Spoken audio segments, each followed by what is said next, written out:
Welcome to the Michigan Runner Show. Join us each time as we explore the people, the places, and the events that shape our great sport.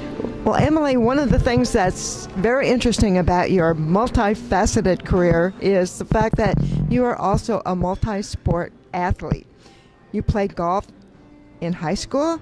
You were a really good golfer. Well, I played with being a runner.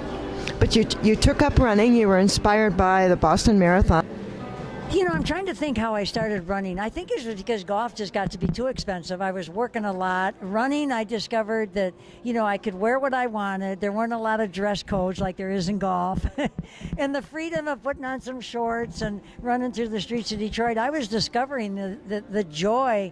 I knew I loved being in Detroit, but when I discovered the joy of running through the streets of Detroit, just like people are discovering the joy of biking in Detroit, that was when I said, okay, this sport is for me.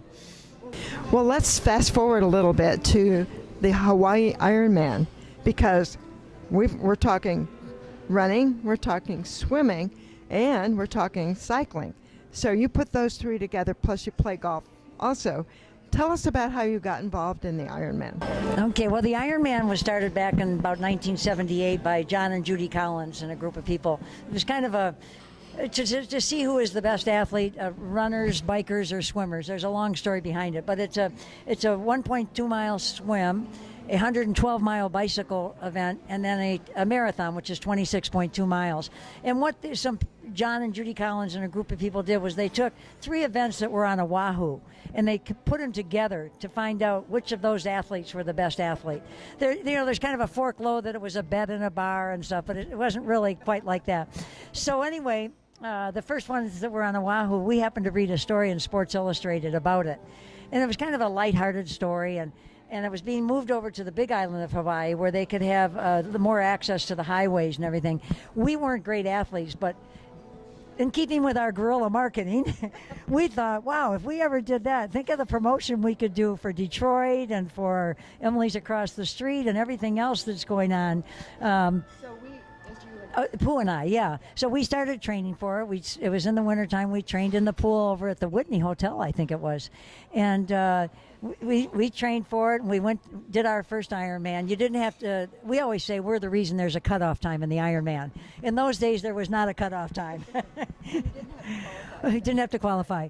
And we actually put together a contest with all the Ford dealers and American Airlines. In those days, American Airlines, or all the airlines had desks in the hotels. You'd go to like the Renaissance Center, and there'd be an American Airlines desk, United Airlines desk, and you buy your airline tickets.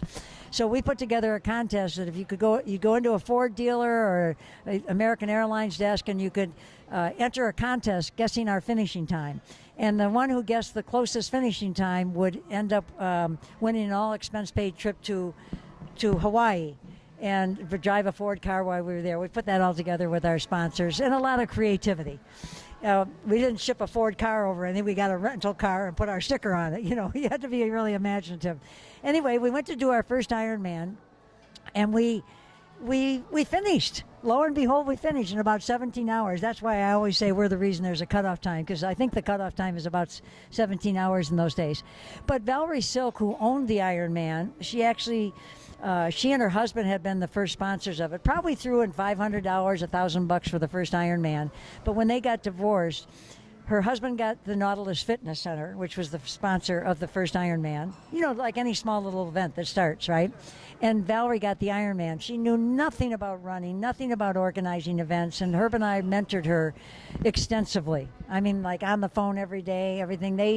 A couple people came to Detroit and would stay with us for a week during our races to see how we did different. So you really got started after participated in the Ironman. You really got started in planning the event. Well, it was their event. We just had a lot of input. Like anybody, when there's a new event coming on and they ask you to help them out, you do more than help. You really are mentoring, because there's so much to tell somebody who's never done an event or who is new at it, or maybe isn't a runner or isn't a swimmer. So by that time we were pretty savvy, not by what we had done right, but what we had learned the hard way.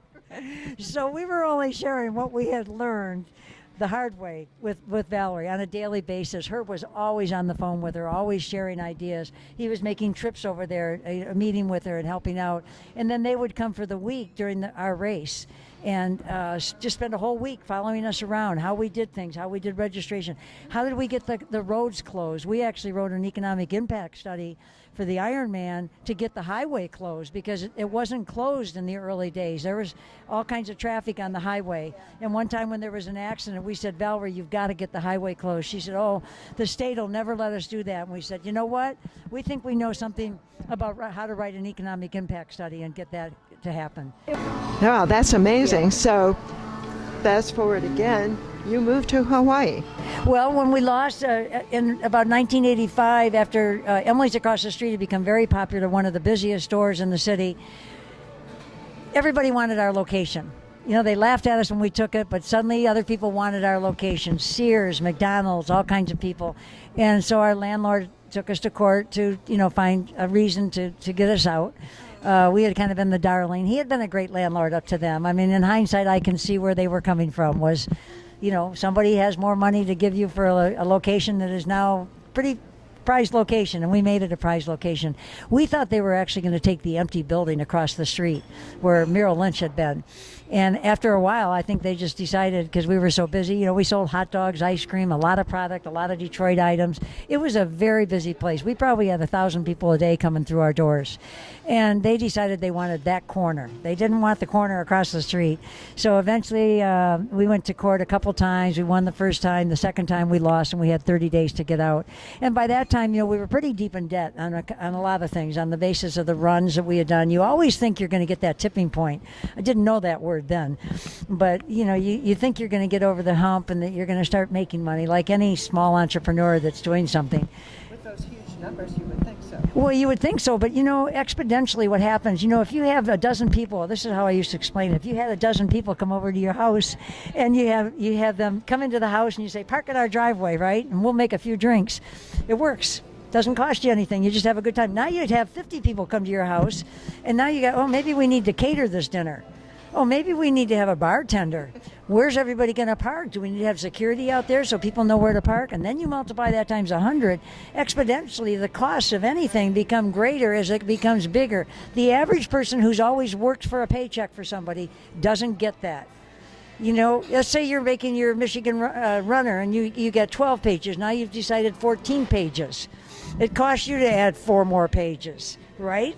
People don't get that. Well, why don't you write more stories? Well, we need to find advertisers to underwrite it, or else we're going to dip into our own pocket, which I'm sure Michigan Runner did for a long time, and we're trying to do it. So that's, exponentially, that's what people thought. Oh, that many people, that much money. They forgot that many people, that many more costs. Sure.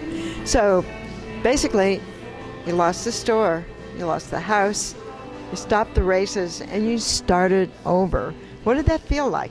Pretty devastating. At our lowest point, we were actually picking cans out of the trash can on Belle Isle for our next meal, watching people. And then there was a new coffee shop over in Greektown, and they had a $1.35 omelet. I remember it so well, like I'd be sitting, as if I'm sitting there right now.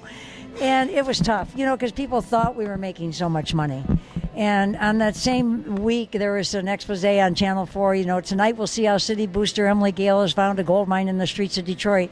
And I didn't remind people so much then. It's in hindsight that I realized that most people that are running races, they're on somebody's payroll.